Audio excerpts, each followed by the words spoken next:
독일 전역의 10대 학생들이 거리로 쏟아져 나왔습니다.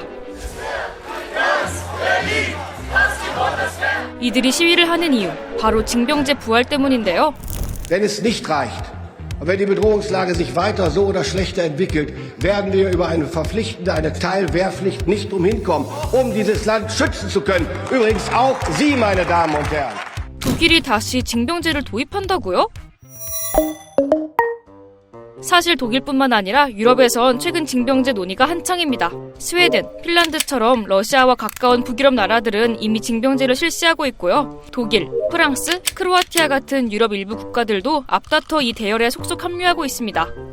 Um unsere Verteidigungsfähigkeit zu steigern, braucht die Bundeswehr jetzt mehr Soldatinnen und Soldaten. 현재 독일 현역 군인 수는 18만여 명, 10년 뒤인 2035년엔 26만 명까지 늘릴 계획인데요. 내년부터 만 18세 남녀 모두에게 군복무 의사를 묻는 설문지를 발송하는데 남성은 반드시 답해야 합니다. 자원자가 부족하면 강제 징집도 가능하고요. 2027년부터는 징집을 전제로 한 신체 검사, 신검이 의무화됩니다. 러시아와 국경이 맞닿은 라트비아는 우크라이나 전쟁 발발 직후인 2023년부터 이미 징병제를 도입했고요. 덴마크는 지난 7월부터 여성도 징집 대상에 포함했습니다. 프랑스도 내년부터 자발적 군복무제를 도입하기로 했는데요. 마크롱 대통령은 이게 징병제는 아니라고 선을 그었지만 의무 복무 기간이 있다는 점에서 지난 1997년 모병제 전환 이후 사실상 28년 만에 군복무제 부활로 받아들여지고 있습니다. Je pense pas qu'il y aura beaucoup de volontaires, mais là comme ça, se lancer, je pense pas. Je pense pas que les gens vont être motivés à passer leur service militaire volontaire.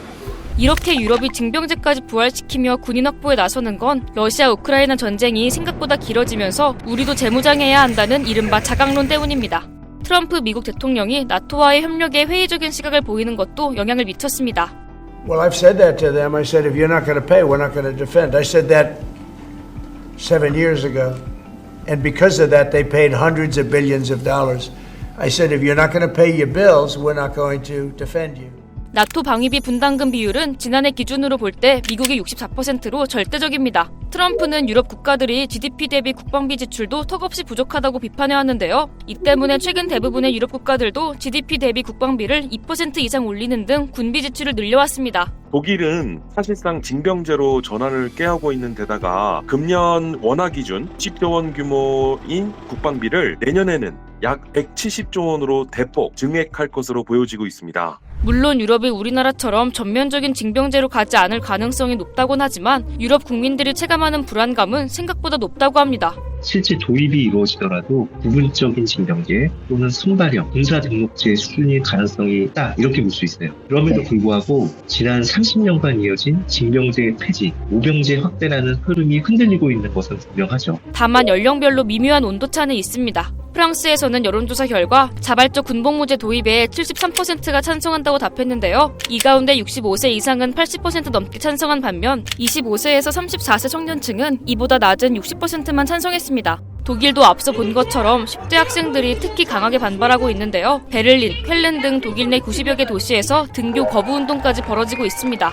Also ich halte natürlich eine freiwillige Basis als möglich, sehe ich eine Wehrpflicht als eine schlechte Idee. Finde ich nicht schön, weil du vor allem nicht weißt, wie das datenschutzrechtlich aussieht. Das heißt, wo gehen die Daten hin, wer die, ne? Das ist ja bei vielen. 개인의 자유와 인권을 특히 중요하게 생각하는 유럽 국가 특성상 사회적 반발은 더 클 거라는데요. 사실 국방에 대한 의무가 없었던 청년들에게 다시 군복무 의무를 도입한다는 것은 굉장한 사회적 저항에 직면할 수밖에 없거든요. 책임의 측면도 있지만 개인의 기본권을 제한한다는 그런 인상을 줄 수밖에 없거든요. 2022년부터 이어지고 있는 러시아 우크라이나 전쟁, 종전이 임박했다는 분석이 나오는 가운데 유럽은 앞으로 자신들에게 다가올지도 모를 만약의 사태를 위해 더 분주하게 움직이는 모습입니다. 유럽의 재무장과 징병제 부활, 여러분의 생각은 어떤가요? 댓글로 남겨주세요.